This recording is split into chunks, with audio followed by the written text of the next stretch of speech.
পার্থদা আপনারাও expert team তৈরি করুন। আমাদের একটা জিনিস আছে, আমাদের কিন্তু পলিটিক্যাল পার্টির লোকেরা ইন্টারফেয়ার করে না এই ব্যাপারে, আমি চাইও না সেটা। আমি চাই আপনারা তৈরি করুন আরও কি মেধা আমরা নিয়ে আসতে পারি। উচ্চশিক্ষার মান উন্নয়নে শিক্ষামন্ত্রীকে কমিটি গড়ার নির্দেশ দিয়েছেন মুখ্যমন্ত্রী। কেন্দ্রীয় বিশ্ববিদ্যালয়ের অদূরে তৈরি হবে রাজ্যের বিশ্ব বাংলা বিশ্ববিদ্যালয়। শুধু তাই নয়, মুখ্যমন্ত্রী চান বাংলার মেধা বাইরে নয় বরং বিদেশের মেধা বাংলায় আসুক। কিন্তু কোন মন্ত্রে স্কুল শিক্ষার মান উন্নয়ন সম্ভব তা নিয়ে শিক্ষা মহলে জোর চর্চা।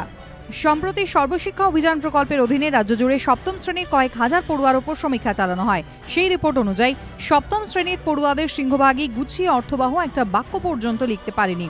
12 থেকে 13 বছর বয়সী এই পড়ুয়াদের ব্যাকরণ জ্ঞান প্রায় নেই বললেই চলে। তারই প্রভাব পড়ছে লেখার মধ্যেও। ফলে তারা মনের ভাব লেখায় প্রকাশই করতে পারছে না। খামতি শুধু পড়ুয়াদের এমনটা কিন্তু নয়।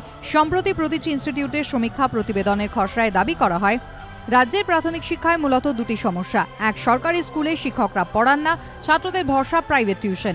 দ্বিতীয়ত, শিক্ষক পরিকাঠামো ও প্রশিক্ষণের অভাব। শিক্ষকদের ওপর নানা কাজের বোঝা। পড়ানোর মতো সুযোগ কোথায় শিক্ষকদের? গত বছর কেন্দ্র পরিসংখ্যান মন্ত্রকের সমীক্ষাতে উঠে এসেছে চাঞ্চল্যকর তথ্য।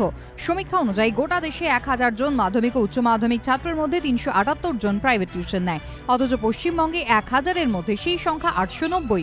অর্থাৎ এ রাজ্যে 1000 পড়ুয়ার মধ্যে 890 জনই প্রাইভেট টিউশন নেয়, অর্থাৎ দেশের প্রায় দ্বিগুণেরও বহু বেশি।